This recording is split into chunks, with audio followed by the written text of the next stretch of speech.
Hello friends, ಎಲ್ಲರಿಗೂ ಮಮತಾ ದಿನಚರಿಗೆ ಸ್ವಾಗತ. ಇವತ್ತಿನ ವಿಡಿಯೋನ ಶುರು ಮಾಡ್ತಾಯಿದ್ದೀನಿ ಫ್ರೆಂಡ್ಸ್. ಇವತ್ತಿನ ವಿಡಿಯೋ ಸ್ವಲ್ಪನಾದರೂ ಇಷ್ಟ ಆದರೆ ಪ್ಲೀಸ್ ಒಂದು ಲೈಕ್ ಮಾಡಿ, ಶೇರ್ ಮಾಡಿ. ನಮ್ಮ ಚಾನಲ್ ಯಾರು ಹೊಸದಾಗಿ ನೋಡ್ತಿರೋ ಪ್ಲೀಸ್ ಸಬ್ಸ್ಕ್ರೈಬ್ ಮಾಡ್ಕೊಂಡು ಹಾಗೆ ಪಕ್ಕದ ಬೆಲ್ಲೈಕನ್ನ ಪ್ರೆಸ್ ಮಾಡಿ. ನನ್ನ ವಿಡಿಯೋ ನೋಟಿಫಿಕೇಷನ್ ನಿಮಗೆ ಸಿಗ್ತಾ ಇರುತ್ತೆ. ಇವತ್ತಿನ ವಿಡಿಯೋ ಬಂದುಬಿಟ್ಟು ಪ್ಯಾಕಿಂಗ್ ಮಾಡ್ತಾಯಿದ್ದೀನಿ. ಫಸ್ಟು ಆದರೆ ಟ್ರಿಪ್ ಹೋಗಬೇಕಾಗಿತ್ತು. ಒಂದು 4 ಡೇಸ್ಗೆ ಟ್ರಿಪ್ ಹೋಗ್ತಾಯಿದ್ವಿ. ಅದಕ್ಕೆ ಪ್ಯಾಕಿಂಗ್ ಮಾಡ್ತಾಯಿದ್ದೆ. ಅದು ಅಲ್ಲಿಂದ ನಾನು ವಿಡಿಯೋನ ಶುರು ಮಾಡ್ಕೋತಾಯಿದ್ದೀನಿ. ಎಲ್ಲ ಬಟ್ಟೆಗಳೆಲ್ಲ ಯಾವ್ಯಾವ್ದು ಬಟ್ಟೆ ಏನು ಬೇಕು ಅಂತೆಲ್ಲ ಒಂದು ಕಡೆ ತೆಗೆದಿಕ್ಬಿಟ್ಟಿರ್ತೀವಿ. ಯಾಕಂದರೆ ಎತ್ತಿಕ್ಬೇಕಾದ್ರೆ ಈಸಿ ಆಗುತ್ತೆ ಮತ್ತು ಹುಡುಕ್ಲಾಡ್ಕೊಂಡಿರೋದಕ್ಕಾಗೋದಿಲ್ಲ. ಫಸ್ಟೇ ಎಲ್ಲ ಏನು ಬೇಕೋ ಅದು ಅರೇಂಜ್ ಮಾಡಿ ಇಟ್ಕೊಂಡಿದ್ದಾಗ ಹಾಗೆ ಎತ್ಕೊಂಡು ಹಂಗೆ ಜೋಡಿಸ್ಕೊಂಬಿಟ್ರೆ ಆರಾಮಾಗಿರುತ್ತೆ. ಮತ್ತೇನು ಮರ್ತೋಗೋದಿಲ್ಲ, ಇಲ್ಲಾಂದರೆ ಮರ್ತೋಗ್ಬಿಡ್ತೀವಿ, ನೆನಪು ಬರೋದಿಲ್ಲ. ಎಲ್ಲ ಒಂದು ತಪ್ಪದೆ ಒಂದು ಇಕ್ಕೊತೀವಿ, ಇಲ್ಲ ಒಂದು ಮರ್ತೋಗ್ಬಿಟ್ಟಿರ್ತೀವಿ, ಆ ರೀತಿಯಾಗಿ ಆಗಿಬಿಡುತ್ತೆ. ಆಚೆ ಎಲ್ಲ ಹೋಗ್ಬೇಕಾದ್ರೆ ಸ್ವಲ್ಪ ಕೇರ್ಫುಲ್ಲಾಗೆಲ್ಲ ಎತ್ಕೊಂಡು ಹೋಗೋದು ತುಂಬಾ ಒಳ್ಳೆಯದು. ಇಲ್ಲಿ ಫಸ್ಟಿಗೆ ನಾನು ಸ್ವಲ್ಪ ನೋಡ್ಬೋದು, ಸ್ವಲ್ಪ ಬೇಸಿಕ್ ಟ್ಯಾಬ್ಲೆಟ್ಸ್ ಅಂದರೆ ಗ್ಯಾಸ್ಟ್ರಿಕ್ ಇರ್ಬೋದು, ಫೀವರ್ದು ಆ ಥರ ಟ್ಯಾಬ್ಲೆಟ್ಸು, ಮತ್ತು ಸ್ವಲ್ಪ ಅಮೃತಾಂಜನ ಎತ್ಕೊಂಡು ಸ್ವಲ್ಪ ಕಾಟನ್ನು ಆ ಥರ ಎಲ್ಲ ಎತ್ಕೊಂಡಿದ್ದೀನಿ. ಇಯರ್ಬಡ್ಸು, ಕಾಟನ್ನು ಆ ಥರದ್ದೆಲ್ಲ ಬೇಸಿಕ್ಕಾಗಿ ಬೇಕಾಗುವಂಥವು. ಅಂದರೆ ಎಮರ್ಜೆನ್ಸಿ ಅಲ್ಲಿ ಸಿಗುತ್ತಲ್ಲೋ ನಮಗೆ ಗೊತ್ತಿರೋದಿಲ್ಲ. ಒಂದೊಂದು ಸರಿ ಟೈಮ್ ಸಿಗುತ್ತೆ, ಒಂದೊಂದು ಸರಿ ಟೈಮ್ ಸಿಗೋದಿಲ್ಲ. ನಾವು ಸ್ವಲ್ಪ ಹುಷಾರಾಗಿ ಎತ್ಕೊಂಡು ಹೋಗಿದ್ರೆ ನಮಗೂ ಒಳ್ಳೇದಲ್ವಾ. ಆದ್ದರಿಂದ ಅದನ್ನೆಲ್ಲ ಪ್ಯಾಕ್ ಮಾಡಿದ್ದೀನಿ. ಅದಾದಮೇಲೆ ಇಲ್ಲಿ ನೋಡ್ಬೋದು ರೆಡ್ ಬ್ಯಾಗಲ್ಲಿ ನಾನು ಯೂಸ್ ಮಾಡುವಂಥ ಕ್ರೀಮ್ ಇರ್ಬೋದು, ಪೌಡ್ರ್ ಇರ್ಬೋದು, ಅದನ್ನು ಇದರಲ್ಲಿ ಪ್ಯಾಕ್ ಮಾಡಿ ಎತ್ತಿಕ್ಕೊತಾ ಇದ್ದೀನಿ. ಇದೆಲ್ಲ ಸ್ವಲ್ಪ ಹ್ಯಾಂಡಿಯಾಗಿರೋ ಥರ ಇಟ್ಕೊಂಡ್ಬಿಡ್ತೀನಿ. ಯಾಕಂದರೆ ಈಸಿಯಾಗಿರುತ್ತೆ, ಅಷ್ಟೊಂದು ವೇಟೇನು ಇರೋದಿಲ್ಲ, ಮೇಲೇ ಇಟ್ಕೊಳ್ಬೋದು. ಆ ರೀಸನ್ಗೋಸ್ಕರ ಇದೆಲ್ಲ ಇದರಲ್ಲಿ ಹಾಕಿ ಇಟ್ಕೊಂಡ್ಬಿಡ್ತೀನಿ. ಕೆಲವೊಂದನ್ನೆಲ್ಲ ಹ್ಯಾಂಡಿ ಬ್ಯಾಗಲ್ಲಿ ಹಾಕಿ ಹ್ಯಾಂಡಿಯಾಗಿ ಇಟ್ಕೊಳ್ತೀನಿ, ಕೈಗೆ ಸಿಗೋ ರೀತಿಯಾಗಿ. ನಮ್ಗೆ ಯಾವ್ದು ನೆಸೆಸಿಟಿ ಇರುತ್ತೋ ಅದನ್ನು. ಏನೇ ಮಿಕ್ಕಿದ್ದು body wash, shampoo, soap, brush, paste ಇದನ್ನೆಲ್ಲ ನಾನು ಬೇರೆ ಬ್ಯಾಗಲ್ಲಿ ಇಡುವಂಥದ್ದು. ಯಾಕಂದರೆ ಅದೇನು ನಾವು ಡೈಲಿ ಅಂದರೆ ಯಾವಾಗ ಯೂಸ್ ಮಾಡೋದಿಲ್ಲ, ಮಾರ್ನಿಂಗ್ ಒಂದು ಟೈಮ್ ಯೂಸ್ ಮಾಡ್ತೀವಿ, ಮತ್ತೇನು ಉಪಯೋಗ ಬರೋದಿಲ್ವಲ್ಲ, ಆ ರೀಸನ್ಗೋಸ್ಕರ ಅದನ್ನು ಬೇರೆ ಬ್ಯಾಗಲ್ಲಿ ಹಾಕಿ ಇಕ್ಕೊತಾ ಇದ್ದೀನಿ. ಈ ಬಾರಿ ನಾನು 4 ಜನದ್ದು ಬೇರೆ ಬೇರೆ ಸಪ್ರೇಟ್ ಬ್ಯಾಗ್ ಪ್ಯಾಕ್ ಮಾಡಿದ್ದೆ. ಯಾಕಂದರೆ ಸ್ವಲ್ಪ ದೊಡ್ಡ ಬ್ಯಾಗನ್ನು ಎತ್ಕೊಂಡು ಹೋಗೋದು ಕಷ್ಟ, ಹೊತ್ಕೊಂಬರೋದು ಕಷ್ಟ, ಹಿಂಸೆ ಆಗ್ತಾ ಇರುತ್ತೆ. ನನಗೂ ಎತ್ಕೊಂಡು ಹೋಗೋಕ್ಕಾಗೋದಿಲ್ಲ, ಮಕ್ಳಿಗೂ ಎತ್ಕೊಂಬರೋಕ್ಕೆ ಕಷ್ಟ ಆಗುತ್ತೆ. ಚಿಕ್ಕ ಬ್ಯಾಗ್ ಆದರೆ ಸ್ವಲ್ಪ ಈಸಿಯಾಗಿರುತ್ತೆ, ಆರಾಮಾಗಿ ಕ್ಯಾರಿ ಮಾಡ್ಬೋದು. ಮತ್ತು ಒಂದ್ರ ಮೇಲೆ ಒಂದು ಇಟ್ಕೊಬೋದು. ಸ್ಟೋರ್ ಮಾಡೋವಾಗ ಅಷ್ಟೇ ಒಂದ್ರ ಮೇಲೆ ಒಂದು ಎತ್ಕೊಂಡು ಹೋಗೋದು. ದೊಡ್ಡ ಬ್ಯಾಗ್ ಆದರೆ ಇಕ್ಕೋದಕ್ಕೆ ಆಗೋದಿಲ್ಲ, ಒಂದು ಬ್ಯಾಗ್ ಇಕ್ಕರೆ ಫುಲ್ ತುಂಬೋದಂಗೆ ಆಗಿಬಿಡುತ್ತೆ. ಮತ್ತು ತೂಕನೂ ಆಗುತ್ತೆ, ಎತ್ಕೊಂಡು ಇಳಿಸೋದಕ್ಕೆ ಮತ್ತು ಕ್ಯಾರಿ ಮಾಡೋದಕ್ಕೂ ಸ್ವಲ್ಪ ಹಿಂಸೆ ಆಗುತ್ತೆ. ಆದ್ದರಿಂದ ಚಿಕ್ಕ ಬ್ಯಾಗಲ್ಲಿ ಇಟ್ಕೋತಾ ಇದ್ದೀನಿ. ಹಾಗೆ ಇಲ್ಲಿ ನಾನು ಡ್ರೆಸ್ಸಸ್ಸು ಅಷ್ಟೇ, ನಾನು ಯಾವ ದಿನ ಯಾವ್ದು ಹಾಕ್ಕೊಬೇಕು ಅಂತ, ಅಂದರೆ ಹಿಂದೆ ಲಾಸ್ಟ್ ಡೇ ಯಾವ್ದು ಹಾಕಬೇಕು ಅನ್ನೋದನ್ನ ಕೆಳಗಡೆ ಇಟ್ಕೋತಾ ಇರ್ತೀನಿ. ಫಸ್ಟ್ ಡೇ ಯಾವ್ದು ಹಾಕಬೇಕು ಅಂತ ಮೇಲೆ ಹಂಗೆ ಆಲ್ಟ್ರಾಗಿ ಜೋಡಿಸ್ಕೊಂಡು ಹೋಗ್ತೀನಿ. ಮತ್ತು ಎಲ್ಲ ಬಟ್ಟೆ ಕೀಳೋದಕ್ಕಿಂತನೂ ನಾವು ಜೋಡಿಸೋವಾಗ ನೀಟಾಗಿ ಲಾಸ್ಟ್ ಡೇ ಯಾವ್ದು ಹಾಕಬೇಕು, ಲಾಸ್ಟಿಂದ ಯಾವ ದಿನ ಯಾವ ಡ್ರೆಸ್ ಹಾಕಬೇಕು ಅಂತ ನಾವು ಜೋಡಿಸ್ಕೊಂಬಿಟ್ರೆ ಎತ್ಕೊಳ್ಳೋವಾಗ ಈಸಿಯಾಗಿ ಮೇಲಿಂದ ಮೇಲೇ ಎತ್ಕೊಂಡು ಯೂಸ್ ಮಾಡ್ಕೊಬೋದು. ಅದಕ್ಕೋಸ್ಕರ ಇಲ್ಲಿ ಅದೇ ರೀತಿಯಾಗಿ ನಾನು ಜೋಡಿಸ್ಕೊತಾ ಇದ್ದೀನಿ. ಜೊತೆಗೆ ಸ್ವಲ್ಪ ಶಾಲೋಸ್ ಆಗಿರ್ಬೋದು, ಸ್ವಲ್ಪ ನೈಟ್ ವೇರ್ ಸಹ ಎತ್ಕೊಂಡಿರ್ತೀವಿ. ಯಾಕಂದರೆ ಆ ಕಡೆ ಸ್ವಲ್ಪ ಸೆಕೆ ಇರುತ್ತೆ. ನಾವು ನಾರ್ತ್ ಕರ್ನಾಟಕ ಕಡೆ ಹೋಗ್ತಾ ಇರೋದ್ರಿಂದ ಸ್ವಲ್ಪ ಸೆಕೆ ಅನ್ನೋದು ಜಾಸ್ತಿನೇ ಇರುತ್ತೆ ಡೇ ಟೈಮಲ್ಲಿ. ಅದಕ್ಕೋಸ್ಕರ ನೈಟ್ ವೇರ್ ಸಹ ಎತ್ಕೊಂಡಿರ್ತೀನಿ. ನೈಟ್ ಮಲಗಬೇಕಾದ್ರೆ ಸ್ವಲ್ಪ ಆರಾಮಾಗಿ ಮಲ್ಕೊಬೇಕು.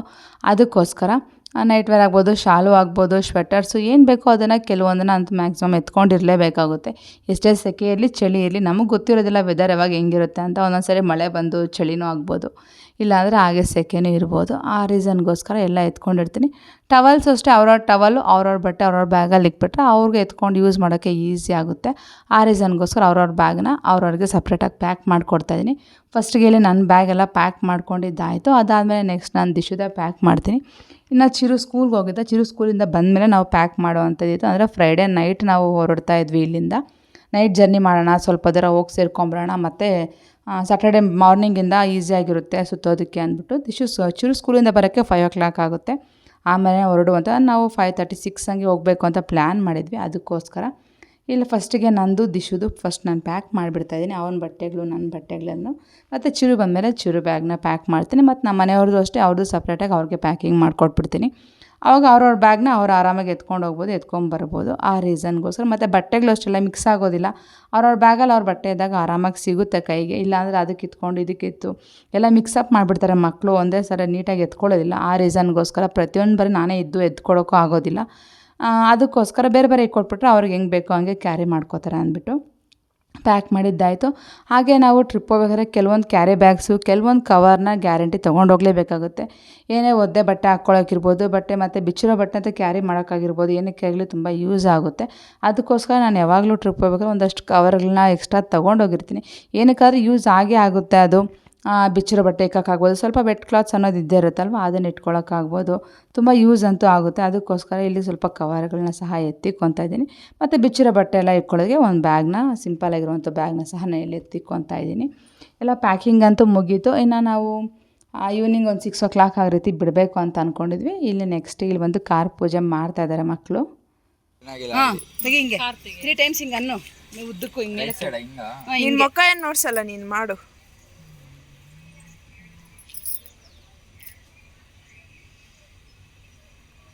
వీళ్ళు ఉండు అనేటప్పుడు ఉండలేదు వీళ్ళు. ಸರಿ ಬಿಡು, ಸಾಕಾಯ್ತು. ಎಷ್ಟು ಟೈಮ್ ಆಯ್ತು? 3 ಆಯ್ತು. ಹಿಂದಕ್ಕೆ ಬೈ, ಸ್ವಲ್ಪ ಹಿಂದಕ್ಕೆ ಬಾ, ಸ್ವಲ್ಪ ಹಿಂದಕ್ಕೆ ಬರೋ. ಅಲ್ಲಿ ಹಾಕೋ, ಇಲ್ಲಿ ಹಾಕೋ ಕರ್ಪೂರ. ಬಿಡ.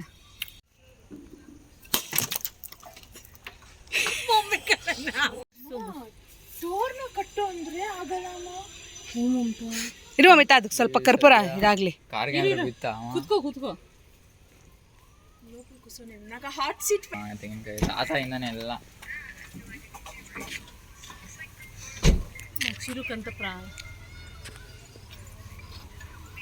ನೀಟಾಗಿ ಬಾ ಮಮಿತಾ, ಒಂದೇ ಸರಿಗೆ ಮುಂದೆ ಮೂವ್ ಆಗಬೇಕು. ಮುಂದಕ್ಕೆ ಬಂದ್ಬಿಡಿ ಇಲ್ಲಿವರೆಗೂ. ಮುಂದೆನೇ ಹಿಂದಕ್ಕೆ ಹೋದ ಅಂತ ಹೇಳ್ತಾ ಇದ್ದೀನಿ ನಮ್ಮ. ಇರು ಮಮಿತಾ, ಇರು ಇರು ಇರು ಒಂದು ನಿಮಿಷ. ಹಂಗೆ ನಿಂಬೆ ಹಣ್ಣು ಪಚ್ಚಡಿ ಹಾಕ್ಬೇಕು. ಬಾ ಮಮಿತಾ, ಬಾ ಮೂ. ಪೂಜೆ ಎಲ್ಲ ಮುಗಿಸ್ಕೊಂಡು ಫೈನಲಾಗಿ ಒನ್ ಟೈಮ್ ಎಲ್ಲ ಬಂದು ಚೆಕ್ ಮಾಡ್ಕೊಂಡು ಹೋಗ್ಬೇಕು. ಲೈಟ್ಸ್ ಆಗ್ಬೋದು, ಟ್ಯಾಪ್ಸು ಏನೇನು ಲಾಕ್ ಆಗಿದೆ ಎಲ್ಲ ಲಾಕೆಲ್ಲ ಚೆಕ್ ಮಾಡಿಕೊಂಡು ಹೊರಡ್ತಾ ಇದ್ದೀನಿ. ಇದು ಫೈನಲಾಗಿ. ಇಲ್ಲಾಂದರೆ ಮತ್ತೆ ನಮಗೆ ಟೆನ್ಷನ್ ಆಗ್ತಾಯಿರುತ್ತೆ, ಏನು ಹಾಕಿದ್ದೀವೋ ಏನಿಲ್ಲ ಅಂದ್ಬಿಟ್ಟು. ಅದಕ್ಕೆ ಒಂದ್ಸರಿ ಚೆಕ್ ಮಾಡ್ಕೊಂಬಿಟ್ರೆ ನಮಗೆ ಆರಾಮಾಗಿರುತ್ತಲ್ಲ, ಅದಕ್ಕೆಲ್ಲ ಒಂದ್ಸರಿ ಕ್ರಾಸ್ ಚೆಕ್ ಮಾಡ್ಕೊಂಡು ಹೊರಡ್ತಾ ಇದ್ದೀನಿ. ಟೈಮ್ ಆಯ್ತು, ಬಾ ಬಾ ಬಾ ಬಾ. ಹಾಂ, ಚಿಕ್ಕದಾಗ ಹಾಕ್ಬೇಕು ನೀನು. ಎಷ್ಟಿಂದ ಅಷ್ಟು ನೀರು ಹಾಕಿದ್ರೆ ಹೆಂಗೆ? ಹಾಕಿದ್ದು ಜೆಟ್ಟಲ್ಲಿ ಹಾಕ್ಬಿಟ್ಟೆ ಮಿಸ್ಟೇಕ್. ಏನ ಜೆಟ್ಟಲ್ಲಿ ಇರೋದ. ಚಿರುನ ಗಿಡಕ್ಕೆ ನೀರು ಹಾಕೋ ಅಂತ ಹೇಳಿದ್ದೆ, ಅವನು ಸಹ ಎಲ್ಲ ಹಾಕ್ಬಿಟ್ಟು ಬಂದ. ಮತ್ತೆ ಯಾಕಂದರೆ ಮತ್ತೆ ನಾವು ಬರೋ 4 days ಆಗಿಬಿಡುತ್ತೆ. ಮಳೆ ಬೇರೆ ಬರ್ತಾ ಇಲ್ಲ, ಇವಾಗ ಒಣಗ್ದಂಗೆ ಆಗ್ಬಿಡ್ತದೆ ಪ್ಲ್ಯಾಂಟ್ಸ್ ಎಲ್ಲ. ಅದಕ್ಕೆ ಒಂದು ಟೈಮ್ ನೀರು ಹಾಕ್ಬಿಟ್ಟು ಬಾಮ ಅಂತೇಳಿ ಅವನು ಹಾಕ್ಬಿಟ್ಟು ಬಂದ. ಇವಾಗ ನಾವು ಹೊರಡ್ತಾ ಇದ್ದೀವಿ. ಇಲ್ಲಿಂದ ನಾವು ಹೊರಡೋ ಅಷ್ಟರಲ್ಲಿ 6 o'clock ಆಗಿತ್ತು. ಬಟ್ ನಮ್ಮ ಟ್ರಾಫಿಕ್ಕಿಂದ ಆಚೆ ಹೋಗೋ ಅಷ್ಟರಲ್ಲಿ 9 o'clock ಆಗೇ ಹೋಗಿತ್ತು. ನಾವು ಸಿಟಿಯಿಂದ ಆಚೆ ಹೋಗೋಕ್ಕೆ 9 o'clock, 3 hours ಆಯಿತು ನಾವು ಟ್ರಾಫಿಕ್ ತಪ್ಪಿಸ್ಕೊಳ್ಳೋದಕ್ಕೆ. ಬಂದ್ಬಿಟ್ರಿ ನೋಡಿ, ನೋಡಿ ಅಲ್ಲಿ ನೋಡಿ, ಅವರಿಬ್ರು ಅವರೇನು ಅಷ್ಟೇನಿದ್ದಾರೆ. ಆವತ್ತಿನ ದಿನ ನೈಟ್ ಬಂದು ಹಾಲ್ಟ್ ಆಗಿದ್ವಿ. ಹಾಲ್ಟ್ ಆಗಿಬಿಟ್ಟು ನೆಕ್ಸ್ಟ್ ಡೇ ಬೆಳಗ್ಗೆನೇ ಇದು ವೀಡಿಯೋ ಮಾಡಿರುವಂಥದ್ದು. ಅಂದರೆ ನಾವು ಚಿತ್ರದುರ್ಗದಲ್ಲಿ ಹಾಲ್ಟ್ ಆಗಿದ್ವಿ. ಫಸ್ಟಿಗೆ ಚಿತ್ರದುರ್ಗದ ಕೋಟೆನ ನೋಡ್ಕೊಂಡು ಹೋಗೋಣ ಅಂದ್ಬಿಟ್ಟು ಇಲ್ಲಿ ಚಿತ್ರದುರ್ಗ ಕೋಟೆ ಎಂಟ್ರೆನ್ಸಲ್ಲಿದ್ದೀವಿ. ರೂಮ್ ಮಾಡಿದ್ವಲ್ಲ, ರೂಮಿಂದ ಹೊರಡ್ತಾ ಇರುವಂಥದ್ದು. ಫಸ್ಟಿಗೆ ಚಿತ್ರದುರ್ಗ ನೋಡಿಕೊಂಡು ಮತ್ತೆ ಬೇರೆ ಪ್ಲೇಸ್ ಎಲ್ಲ ನೋಡುವಂಥದ್ದಿತ್ತು. ಇವತ್ತಿನ ದಿನ 2 ಪ್ಲೇಸಸ್ ನೋಡಬೇಕು ಅಂತ ಅಂದ್ಕೊಂಡಿದ್ವಿ. ಅದರಲ್ಲಿ ಸ್ವಲ್ಪ ನೋಡಿದ್ದೀವಿ. Hi, good morning, welcome to Chitradurga. ಎಲ್ಲಿದ್ಯಾ ರೇಹಾ? ಎಲ್ಲಿದ್ಯಾ ನೀನು ಇವಾಗ? ಚಿತ್ರದುರ್ಗ ಎಲ್ಲಿದ್ಯಾ? ಎಸ್, ನೀನು ಕರೆಕ್ಟ್. ಚಿತ್ರದುರ್ಗದ ಕೋಟೆ ಇದು. ನಾನು 2ನೇ ಬಾರಿ ಬರ್ತಾ ಇರೋವಂಥದ್ದು. ಮುಂಚೆ ಒಂದು ಸಾರಿ ಹೋಗಿದ್ದೆ, 18 ಮೋಸ್ಟ್ಲಿ ಹೋಗಿದ್ವಿ ಒಂದು ಟೈಮ್ ನಾವು. ಆವಾಗೂ ತುಂಬ ಚೆನ್ನಾಗಿ ಎಂಜಾಯ್ ಮಾಡಿದ್ವಿ. ಆವಾಗಂದರೆ ಫುಲ್ ಡೇ ನಮಗೆ ಇತ್ತು, ಡೇ ಪೂರ್ತಿಯಾಗಿ ನೋಡಿದ್ವಿ. ಇವತ್ತು ಫುಲ್ ಡೇ ಇಲ್ಲ, ನಮಗೆ ಒಂದು ಹಾಫ್ ಡೇ ನೋಡಬೇಕು. ಬಟ್ ಅದು ಬರೀ ಮಾರ್ನಿಂಗ್ 6 ಈವ್ನಿಂಗ್ 6ವರೆಗೂ ಓಪನ್ ಇರುತ್ತೆ. ನಾವಿಲ್ಲಿ ಬರೋ ಅಷ್ಟರಲ್ಲೇ 8:30, 9 ಆಗೋಗಿತ್ತು. 9ಇಂದ ಒಂದು 3 hours ನೋಡೋಣ ಅಂತ ಅಂದ್ಕೊಂಡಿದ್ವಿ. ಬಟ್ ತುಂಬ ಅಂದರೆ ತುಂಬ ಬಿಸಿಲಿತ್ತು. ನಾವು ಕೋಟೆಗೆ ಎಂಟ್ರೆನ್ಸ್ ಆಗ್ತಾ ಇದ್ದಂಗೆ ನಾವಿಲ್ಲಿ ಹಾವಿನ ಚಿತ್ರನ ನೋಡ್ತೀವಿ. ಅಂದರೆ ಹಾವಿನ ರೀತಿಯಲ್ಲಿ ನಾವು ಈ ಕೋಟೆನ ಕಟ್ಟಿರುವಂಥದ್ದು. 7 ಸುತ್ತಿನ ಕೋಟೆ, ಅಂದರೆ 7 ಬಾಗಿಲಿದೆ ಇದಕ್ಕೆ. ಅದಕ್ಕೋಸ್ಕರ ಹಾವಿನ ರೀತಿಯಲ್ಲಿ ಕಟ್ಟಿದ್ದಾರೆ. ಆದರೆ ಯಾರಾದರೂ ಯುದ್ಧ ಮಾಡೋಕ್ಕೆ ಬಂದಾಗ ಶತ್ರುಗಳು ಅಟ್ಯಾಕ್ ಮಾಡೋಕ್ಕೆ ಸ್ವಲ್ಪ ಕಷ್ಟ ಆಗಲಿ ಅನ್ನೋ ಕಾರಣಕ್ಕೋಸ್ಕರ ಹಾವಿನ ರೀತಿಯಾಗಿ ಕಟ್ಟಿರುವಂಥದ್ದು. ಸ್ಟ್ರೈಟಾಗಿ ಯಾವುದೇ ಡೋರ್ ಸಿಗೋದಿಲ್ಲ. ಹಾವಿನ ರೀತಿಯಾಗಿ ಹೋದರೆ ಮಾತ್ರ ಒಂದು ಡೋರಿಂದ ಇನ್ನೊಂದು ಡೋರ್ಗೆ ನಾವು ಪಾಸ್ ಆಗೋಕ್ಕಾಗುತ್ತೆ. ಆವಾಗ ನಾವು ಶತ್ರುಗಳನ್ನ ಅಟ್ಯಾಕ್ ಮಾಡೋಕ್ಕೆ ಈಸಿಯಾಗಿರುತ್ತೆ ಅಂತ ಈ ರೀತಿಯಾಗಿ ಕಟ್ಟಿರುವಂಥದ್ದು ಈ ಕೋಟೆನ. ನಾನು ಅಲ್ಲಿ ಗೈಡ್ ತೊಗೊಂಡಿದ್ವಿ. ಗೈಡ್ ಹತ್ರ ಕೇಳ್ಕೊಂಬಂದಿದ್ದೀನಿ. ನನಗೆ ಗೊತ್ತಿರೋಷ್ಟು ನಾನು ಇಲ್ಲಿ ಎಕ್ಸ್ಪ್ಲೈನ್ ಮಾಡ್ತೀನಿ. ನಾನು ಕೆಲವೊಂದು ಪಾಯಿಂಟ್ಸ್ನ ನೋಟ್ ಮಾಡ್ಕೊಂಡಿದ್ದೆ. ಆ ಪಾಯಿಂಟ್ಸ್ನ ನಾನು ಎಕ್ಸ್ಪ್ಲೈನ್ ಮಾಡ್ತೀನಿ. ಇನ್ನು ನಾವು ನೋಡೋದು ತುಂಬ ಇತ್ತು. ಕೋಟೆ ಸಹ ಇನ್ನೂ ಹೋಗಬೇಕಾಗಿತ್ತು. ಬಟ್ ನಮಗೆ ಟೈಮ್ ಅಷ್ಟೊಂದು ಇರಲಿಲ್ಲ. ಬೇಸಿಕ್ಕಾಗಿ ಏನು ಬೇಕೋ ಮೇನ್ ಆಗಿ ತಿಳ್ಕೊಂಡು ನಾವು ಅಲ್ಲಿಂದ ಹೊರಟು ಬಿಟ್ವಿ. ಇವಾಗ ಕೋಟೆ ಎಂಟ್ರಿ ಆಗಿದ್ದೀವಿ. ತುಂಬ ಅಂದರೆ ತುಂಬಾ ಚೆನ್ನಾಗಿರುತ್ತೆ ಕೋಟೆ ನೋಡೋದಕ್ಕೇ. ಅಲ್ಲಿ ಹೋದ್ರೇ ಒಂಥರ ನಮಗೆ ಒಂಥರ ಹಳೇದೆಲ್ಲ ಅಂದರೆ ಹಳೆ ಕಾಲದಲ್ಲಿ ಹೆಂಗಿದ್ರು ಏನು ಯಾವ ರೀತಿನೋ ತಿಳ್ಕೊಂಡು ತುಂಬ ಇಂಟ್ರೆಸ್ಟ್ ನನಗೂ ನನ್ನ ಮಕ್ಳಿಗಂತೂ ತುಂಬಾ ಇಂಟ್ರೆಸ್ಟು. ಅದಕ್ಕೋಸ್ಕರ ಗೈಡ್ ಬೇಕೇ ಬೇಕು ಅಂತ ನಾವು ಗೈಡನ್ನ ತೊಗೊಂಡ್ವಿ. ಅಲ್ಲಿ ಗೈಡ್ ಕೆಲವೊಂದೆರಡು ಪ್ಲೇಸಸ್ನ ಮೇನ್ ಪ್ಲೇಸ್ನ ಅವ್ರು ಎಕ್ಸ್ಪ್ಲೇನ್ ಮಾಡಿಕೊಡ್ತಾರೆ. ಅದನ್ನು ನೋಡ್ಕೊಂಡು ಬಂದ್ವಿ ನಾವು. ಪೂರ್ತಿಯಾಗೆಲ್ಲ ನೋಡೋಕ್ಕೆ ಹೋಗಲಿಲ್ಲ. ಸರಿ ಹೋದಾಗ ಒಂದು ತುಂಬ ಹೊತ್ತು ನೋಡಿದ್ವಿ ನಾವು. ಗೈಡ್ ಏನು ತೊಗೊಂಡಿಲ್ಲ, ನಾವೇ ಎಲ್ಲ ಸುತ್ತಾಡ್ಕೊಂಡು ಬಂದಿದ್ವಿ. ಈ ಸರಿ ಗೈಡ್ ತೊಗೊಂಡು ಸ್ವಲ್ಪ ಡೀಟೇಲಾಗಿ ತಿಳ್ಕೊಂಡು ಬಂದಿದ್ವಿ. ಇದು ನೋಡ್ಬೋದು, ಇಲ್ಲಿ ಬಂದು ಗುಹೆ ಅಂದರೆ ಕಾವಲುಗಾರರು ಇರ್ತಾಯಿದ್ರಲ್ಲ ಆ ಥರ ಗುಹೆ ಅಂತೆ. ಅಲ್ಲಲ್ಲಿ ಈ ಥರ ಗುಹೆಗಳಿರ್ತವೆ ಕಾವಲುಗಾರರು ಉಳ್ಕೊಳ್ಳೋದಕ್ಕೆ ಅಂದ್ಬಿಟ್ಟು. ಗುಹೆಗಳ ಪಕ್ಕದಲ್ಲಿ ಇಲ್ಲಿ ಬಂದುಬಿಟ್ಟು ಫಸ್ಟ್ ಸ್ಟಾರ್ಟಿಂಗಲ್ಲಿ ಎಣ್ಣೆ ಹೊಂಡ ಅಂತ ಮಾಡಿದ್ದಾರೆ. ಎಣ್ಣೆ ಹೊಂಡ ಎರಡಿದೆ, ಒಂದು ಚಿಕ್ಕದು ಒಂದು ದೊಡ್ಡದ್ರಲ್ಲಿ ತುಂಬ ಸ್ಟೋರ್ ಮಾಡ್ಕೊಳ್ಳೋಕ್ಕೆ, ಚಿಕ್ಕದನ್ನು ಉಪಯೋಗಿಸ್ಕೊಳ್ಳೋಕ್ಕೆ. ಆವಾಗ ಟ್ಯಾಕ್ಸ್ ರೀತಿಯಾಗೆಲ್ಲ ಎಣ್ಣೆ ಕೊಡ್ತಾಯಿದ್ರಂತೆ, ಅದನ್ನೆಲ್ಲ ಇಲ್ಲಿ ಸ್ಟೋರ್ ಮಾಡ್ತಾಯಿದ್ರು ಅಂತ ಹೇಳಿದ್ರು ಅವರು. ಕಾವಲುಗಾರರಿಗಿರುವಂಥ ಗುಹೆ ಇದು. ಇದಾದಮೇಲೆ ನೆಕ್ಸ್ಟ್ ನಾವು ಮುಂದಕ್ಕೆ ಹೊರಟ್ವಿ. ಇಲ್ಲಿ ನೋಡ್ಬೋದು ಪಿಕಾಕ್ ಇಕ್ಕೊಂಡಿದ್ದಲ್ಲ ನಮ್ಮ ರೇಹಾ. ಅಲ್ಲೆಲ್ಲ ನೈಟೆಲ್ಲ ಪೂರ್ತಿಯಾಗಿ ಪಿಕಾಕ್ಸ್ ಎಲ್ಲ ಬಂದು ಓಡಾಡೋಗಿದ್ವು. ಅದೆಲ್ಲ ಫೆದರ್ಸ್ ಎಲ್ಲ ಬಿದ್ದಿತ್ತು, ಅದು ಸಿಕ್ತು. ಅವ್ರು ನಮ್ಗೆ ಗೈಡೆ ಎತ್ಕೊಟ್ರು ತಗೊಳ್ಳಿ ಅಂತ ಮಗು ಕೈಗೆ. ಮಗು ಈಸ್ಕೊಂಡಿತ್ತು. ಅದಾದಮೇಲೆ ಇದು ಗೊಂಬೆ ಮಂಟಪ. ಹಿಂದಿನ ಕಾಲದಲ್ಲಿ ರಾಜರಿಗೆ ಪಟ್ಟದ ಆನೆ, ಪಟ್ಟದ ಕುದುರೆ ಆ ರೀತಿಯಾಗಿ ಇರ್ತಾಯಿದ್ವಲ್ಲ, ಅವೆಲ್ಲ ಏನಾದರೂ ಯುದ್ಧದ ಸಮಯದಲ್ಲ ತೀರ್ಕೊಂಡ್ಬಿಟ್ರೆ ಅವುಗಳಿಗೆ ಅಂತ ಇಲ್ಲಿ ಈ ಥರ ಅಂದರೆ ಕೆತ್ತನೆ ಮಾಡಿಸಿ ಅದರ ಶಿಲೆನ ಅಲ್ಲಿ ಇಟ್ಕೋತಾ ಇದ್ರಂತೆ. ಅದಕ್ಕೋಸ್ಕರ ಇದು ಇನ್ನು ಬೊಂಬೆ ಮಂಟಪ ಅಂತ ಅದಕ್ಕೋಸ್ಕರ ಸ್ಪೆಷಲಾಗಿ ಮಾಡಿಸಿದ್ದಾರೆ. ಅಲ್ಲಿ ಆ ಬೊಂಬೆಗಳನ್ನ ಪ್ರತಿಷ್ಠಾಪನೆ ಮಾಡಿಸ್ಕೊತಾ ಇದ್ದರು. ಅದಾದಮೇಲೆ ಇಲ್ಲಿ ಬಂದು ಡ್ರೈನೇಜ್ ವಾಟರ್ ಸಿಸ್ಟಮ್ ಥರ ಮಾಡಿದ್ದಾರೆ. ಮೇಲಿಂದ ಇದು ಕೆಳವರೆಗೂ ಹೋಗೋ ರೀತಿ ಇದೆ. ಎಷ್ಟು ಅಗಲವಾಗಿದೆಯಲ್ಲ, ಒಂದು ಮನುಷ್ಯನೇ ಒಳಗಡೆ ಹೋಗಿ ಬರ್ಬೋದು, ಅಷ್ಟು ದೊಡ್ಡದಾಗಿದೆ. ಅದಾದಮೇಲೆ ಇಲ್ಲಿ ಬಂದು ಆ ಡೋರ್ ಇಕ್ಕೋಕೆ ಮಾಡುವಂಥದ್ದು ಎಷ್ಟು ದಪ್ಪದಾಗಿದೆ ನೋಡ್ಬೋದು. ಇದು ಲಿಂಕ್ಗಳೆಲ್ಲನೂ ಅಷ್ಟೊಂದು ದೊಡ್ಡ ಡೋರ್ ಇಕ್ಕಿರ್ತಾಯಿದ್ರು ಅವಾಗ. ಯಾಕಂದರೆ ಸಡನ್ನಾಗಿ ಓಪನ್ ಆಗಬಾರ್ದು ಮತ್ತು ಏನಾದ್ರು ಯುದ್ಧ ಮಾಡಿದ್ರು ಸಹ ಅದು ಸೀಳ್ಕೊಬಾರ್ದು ಅನ್ನೋ ರೀಸನ್ಗೋಸ್ಕರ ತುಂಬಾ ದೊಡ್ಡದಾದಂಥ ಡೋರ್ಗಳನ್ನ ಇಕ್ಕಿರ್ತಾಯಿದ್ರು. ಈ ಥರ ರೀತಿ ಹೋಗ್ಬೇಕಾದ್ರೆ ಫಸ್ಟ್ ನಾವು ಹೋಗ್ಬೇಕಾದ್ರೆ ಈ ಕಡೆಯಿಂದ 7 ಡೋರ್ ಸಿಗುತ್ತೆ ನಮಗೆ. 7 ಡೋರು, ಒಂದೊಂದು ಡೋರ್ಗೂ ಒಂದೊಂದು ಹೆಸರನ್ನು ಇಟ್ಟಿದ್ದಾರೆ. ನನಗೆ ಅದೆಲ್ಲ ಪೂರ್ತಿಯಾಗಿ ಕ್ಲೀನಾಗಿ ಗೊತ್ತಿಲ್ಲ, ಅದಕ್ಕೆ ನಾನು ಎಕ್ಸ್ಪ್ಲೈನ್ ಮಾಡ್ತಾಯಿಲ್ಲ. ಇದು ಬಂದ್ಬಿಟ್ಟು ದೀಪ ಇಟ್ಕೊಳ್ಳೋಕ್ಕೆ ಮಾಡಿರುವಂಥದ್ದು. ಈ ಸ್ಕ್ವೇರ್ ಇದೆಯಲ್ವ ಅದು, ಅದ್ರ ಪಕ್ಕದಲ್ಲಿ ಕಾಣಿಸೋರು ಬಿಳಿ ಬಣ್ಣ. ಆವಾಗ ಕೋತಿರಾಮ ಅಂತ ಇದ್ರಲ್ವ, ಅವರು ಕೋಟೆ ಹತ್ತಿ ಇಳಿತಾ ಇದ್ರು ಅಂತ ಹೇಳ್ತಾ ಇದ್ರಲ್ವ, ಅವರು ಮಾಡಿರುವಂಥ ಮಾರ್ಕ್ ಅಂತೆ ಅದು. ಅದಕ್ಕೋಸ್ಕರ ಅದನ್ನು ಸಹ ಅಲ್ಲಿ ತೋರಿಸಿದ್ರು ನಮಗೆ ಗೈಡು, ಅವ್ರು ಹತ್ತಾ ಇದ್ದು ಅಂತ. ನಾವು ಫಸ್ಟ್ ಟೈಮ್ ಹೋದಾಗ ಅವನ್ನ ನೋಡಿದ್ವಿ, ಈ ಸರಿ ಇಲ್ಲ. ಅದಾದಮೇಲೆ ಇಲ್ಲಿ ಬಂದು ಕಾವಲುಗಾರರು ಕುತ್ಕೊತಾ ಇದ್ದ ಜಾಗ. ಈ ಜಾಗದಲ್ಲಿ ಕುತ್ಕೊಂಡು ನಾವು ಸೌಂಡ್ ಮಾಡಿದಾಗ ಆ ಸೌಂಡ್ ನಮಗೆ ರಿಫ್ಲೆಕ್ಟ್ ಆಗಿ ಕೇಳಿಸುತ್ತೆ. ಯಾಕಂದರೆ ಹಿಂದಿನ ಕಾಲದಲ್ಲಿ ಅಕಸ್ಮಾತ್ ಕಾವಲುಗಾರ ಅಲ್ಲಿ ಕುತ್ಕೊಂಡು ನಿದ್ದೆ ಮಾಡಿದ್ರು ಅವ್ರ ಗೊರಕೆ ಸೌಂಡ್ ಅವ್ರಿಗೆ ಕೇಳಿಸಿ ಅವ್ರಿಗೆ ಎಚ್ಚರ ಆಗ್ತಾ ಇತ್ತಂತೆ. ಅದಕ್ಕೋಸ್ಕರ ಅಲ್ಲಿ ರೀಸೌಂಡ್ ಬರೋ ಥರ ಮಾಡಿದ್ದಾರೆ. ಅದಾದಮೇಲೆ ಇದು ಬಂದು ಒಂದು ಇಮ್ಯಾಜಿನರಿ ಅನಿಮಲ್, ಅಂದರೆ ಒಂದು ಅವ್ರು ಇಮ್ಯಾಜ್ ಮಾಡ್ಕೊಂಡು ಮಾಡಿರುವಂಥ ಒಂದು ಪ್ರಾಣಿ. ಅದಾದಮೇಲೆ ಮುಂದಕ್ಕೆ ಬರ್ತಾ ಇದ್ದಂಗೆ ಇಲ್ಲೂ ಅವರು ದೇವತೆ ಅಂದರೆ ಅವರು ಪೂಜೆ ಮಾಡ್ತಾ ಇರೋ ದೇವತೆ, ಆ ದೇವತೆಯ ಪಾದಗಳು. ಯಾವಾಗಲೂ ಅಷ್ಟೇ ಯುದ್ಧಕ್ಕೆ ಹೋಗಬೇಕು ಅಂದರೆ ರಾಜರು ಇಲ್ಲಿ ಪೂಜೆ ಮಾಡಿ, ಅಂದರೆ ಈ ಪಾದಗಳಿಗೆ ಪೂಜೆ ಮಾಡಿ ದೇವಿಯ ಆಶೀರ್ವಾದ ತೊಗೊಂಡು ಹೋಗ್ತಾ ಇದ್ರಂತೆ. ನಿನ್ನ ಆಶೀರ್ವಾದ ಕೊಡಿ ನಮಗೆ ಯುದ್ಧದಲ್ಲಿ ಜಯ ಮಾಡಬೇಕು ಅಂತ. ಅದಾದಮೇಲೆ ಹಾಗೆ ಮುಂದಕ್ಕೆ ಬರ್ತಾ ಇರಬೇಕಾದ್ರೆ ಇಲ್ಲೊಂದು ಗಣೇಶನ ದೇವಸ್ಥಾನ ಇದೆ. ಈ ಗಣೇಶನ ದೇವಸ್ಥಾನದಲ್ಲಿ ಪೂಜೆ ಸಹ ಮಾಡಿದರೆ ಕೆಲವೊಂದು ಹತ್ರ ಪೂಜೆ ಆಗುತ್ತೆ, ಕೆಲವೊಂದು ಹತ್ರ ಪೂಜೆ ಆಗೋದಿಲ್ಲ. ಆದರೆ ಈ ಗಣೇಶನ ದೇವಸ್ಥಾನದಲ್ಲಿ ಪೂಜೆ ಆಗಿದೆ. ತುಂಬ ಅಂದರೆ ತುಂಬಾ ಭಿನ್ನ ಆಗಿರೋ ತುಂಬಾ ಇದ್ದಾವೆ. ಆದರೆ ಈ ಗಣೇಶನ ಗುಡಿಯಲ್ಲಿ ಪೂಜೆ ಅಂತೂ ಆಗಿತ್ತು. ನೋಡೋಕ್ಕೂ ಗಣೇಶ ತುಂಬ ಚೆನ್ನಾಗಿತ್ತು. ಅಲ್ಲಿ ಗಣೇಶನ ಆಶೀರ್ವಾದ ತೊಗೊಂಡು ಮುಂದಕ್ಕೆ ಹೋದ್ವಿ. ಈ ಗಣೇಶನ ದೇವಸ್ಥಾನದ ಹಿಂದೆಗಡೆ ಇದ್ದಂಥ ಕಲ್ಲಿದು ನೋಡ್ಬೋದು, ಆನೆ ರೀತಿಯಾಗಿದೆ ಈ ಕಲ್ಲು. ಅದು ನೋಡೋದಕ್ಕೆ ನೀಟಾಗಿ ಆನೆ ಥರನೇ ಕಾಣಿಸ್ತಾ ಇತ್ತು. ತುಂಬ ಚೆನ್ನಾಗಿರುತ್ತೆ ನೋಡೋದಕ್ಕೂ. ಈ ಥರ ಪ್ಲೇಸಸ್ಗೆ ಹೋದಾಗ ನಾವು ಗೈಡ್ ತೊಗೊಂಡ್ರೆ ತುಂಬಾ ಒಳ್ಳೆಯದು ಅಂತ ನನಗೆ ಅನ್ನಿಸ್ತು. ಅದಾದಮೇಲೆ ಇಲ್ಲಿ ಶಾರ್ಪಾಗಿ ಒಂದು ಎಡ್ಜ್ ಕಾಣಿಸ್ತಾ ಇದೆಯಲ್ವ, ಅದು ಬಂದುಬಿಟ್ಟು ಮೊಲದ ಕಿವಿ ರೀತಿಯಾಗಿ ಕಾಣಿಸ್ತಾ ಇತ್ತು. ಅದಾದಮೇಲೆ ಇಲ್ಲೊಂದು ಕಲ್ಲು ತೋರಿಸ್ತಾ ಇದ್ದೀನಿ ಝೂಮ್ ಮಾಡಿ, ಅದು ಬಂದು ಬೋಟ್ ರೀತಿಯಾಗಿ ಕಾಣಿಸ್ತಾ ಇತ್ತು. ಈ ರೀತಿ ಒಂದೊಂದು ಕಲ್ಲು ಒಂದೊಂದು ರೀತಿಯಾಗಿ ಕಾಣಿಸ್ತಾ ಇರುತ್ತೆ. ಪ್ರತಿಯೊಂದು ಕಲ್ಲಲ್ಲೂ ಒಂದೊಂದು ಚಿತ್ರ ಅಂತ ಗ್ಯಾರಂಟಿ ಮೂಡಿರುತ್ತೆ, ಅಷ್ಟೊಂದು ಚೆನ್ನಾಗಿರುತ್ತೆ. ಇಲ್ಲಿ ಈ ಕಲ್ಲು ಬಂದು ಕಪ್ಪೆ ರೀತಿಯಾಗಿ ಕಾಣಿಸ್ತಾ ಇತ್ತು. ಆದರೆ ಕೆಳಗೆ ಒಂದು ಕಲ್ಲಿತ್ತು, ಅದು ಮೊಸಳೆ ರೀತಿಯಾಗಿ ಕಾಣಿಸ್ತಾ ಇತ್ತು. ಅದು ಅಷ್ಟೊಂದು ಕ್ಲೀನಾಗಿ ಕ್ಯಾಪ್ಚರ್ ಆಗಿಲ್ಲ. ನಾವು ಹತ್ರ ನಿಂತ್ಕೊಂಡಿದ್ದೀರ, ಸ್ವಲ್ಪ ದೂರ ನಿಂತ್ಕೊಂಡು ತೆಗಿಬೇಕಾಗಿತ್ತು. ನಾನು ಮತ್ತೆ ನೋಡಿದಾಗ ಅಂದ್ಕೊಂಡೆ ಅದು ಫುಲ್ ಕ್ಲಿಯರಾಗಿ ಪಿಕ್ಚರ್ ಕಾಣಿಸಿಲ್ಲ ಅಂದ್ಬಿಟ್ಟು. ಇದು ಮೊಸಳೆ ರೀತಿಯಾಗಿ ಕಾಣಿಸ್ತಾ ಇತ್ತು. ಇಲ್ಲಿ ಪ್ರತಿಯೊಂದು ಕಲ್ಲು ಅಷ್ಟೇ, ಒಂದೊಂದು ಕಲ್ಲು ಒಂದೊಂದು ಚಿತ್ರ ಕಾಣಿಸುತ್ತೆ, ಒಂದೊಂದು ವೆರೈಟಿಯಾಗಿ ಕಾಣಿಸುತ್ತೆ. ನೋಡೋದಕ್ಕೆ ತುಂಬ ಖುಷಿ ಅನಿಸುತ್ತೆ. ರಾಮ ಇಕ್ಕಿರೋದು ಯಾಕೆ ಹೇಳು, ಹನುಮ ಕೆಲಸ ಎಷ್ಟು ನೋಡಿದ್ರೂ ಸಾಕಾಗೋದಿಲ್ಲ ಇಂಥ ಪ್ಲೇಸ್ಗಳನ್ನ ಪದೇ ನೋಡಬೇಕು ಅಂತ ಅನಿಸುತ್ತೆ ಖಂಡಿತವಾಗ್ಲೂ. ಇದು ಬಂದ್ಬಿಟ್ಟು ದೇವಸ್ಥಾನದ ಮುಂದೆ ಇರುವಂಥ ಧ್ವಜಸ್ತಂಭ. ಈ ಧ್ವಜಸ್ತಂಭದಲ್ಲಿ ಮುಂಚೆ ಎಲ್ಲ ದೀಪ ಹಚ್ಚೋರಂತೆ. ಇವಾಗ ಈ ಧ್ವಜಸ್ತಂಭದ ಕಲ್ಲು ಮೇಲೆ ಇದೆಯಲ್ವ, ಆ ಕಲ್ಲು ಸೀಳಿರೋ ಕಾರಣ ಇಲ್ಲಿ ದೀಪ ಎಲ್ಲ ಹಚ್ಚೋದಿಲ್ಲ ಅಂತ ಹೇಳ್ತಾಯಿದ್ರು. ಅದಾದಮೇಲೆ ಇಲ್ಲಿ ಬಂದುಬಿಟ್ಟು ಉಯ್ಯಾಲೆ ಸೇವೆ ಮಾಡ್ತಾರಲ್ವ ಅದು ಮಂಟಪ, ಉಯ್ಯಾಲೆ ಸೇವೆ ಮಾಡುವಂಥ ಮಂಟಪ. ದೇವರಿಗೆ ಉತ್ಸವ ಟೈಮೆಲ್ಲ ಉಯ್ಯಾಲೆ ಸೇವೆ ಮಾಡ್ತಾರಂತೆ. ಆ ಟೈಮಲ್ಲಿ ಉಪಯೋಗಿಸ್ತಾ ಇದ್ದ ಮಂಟಪ ಅಂತ ತೋರಿಸಿದ್ರು. ತುಂಬ ಅಂದರೆ ತುಂಬ ಚೆನ್ನಾಗಿದೆ. ಇವಾಗೆಲ್ಲ ಇಷ್ಟೊಂದೆಲ್ಲ ಮಾಡೋದಿಲ್ಲ, ಮಾಡ್ತಾರೆ ಬಟ್ ಅಷ್ಟು ಅದೇ ಹಳೇದು ಇರೋ ಪವರ್ ಇವಾಗಿಂದ ಇರೋದಿಲ್ಲ ಖಂಡಿತವಾಗ್ಲೂ. ಆವಾಗಿನ ಕಾಲದಲ್ಲಿ ಯಾವ ರೀತಿ ಮಾಡಿದ್ದಾರೆ ಅನ್ನೋದು ತುಂಬ ನಿಜ ಆಶ್ಚರ್ಯವಾಗುತ್ತೆ, ಇಷ್ಟೆಲ್ಲ ಮಾಡಿರೋದು ಸಹ.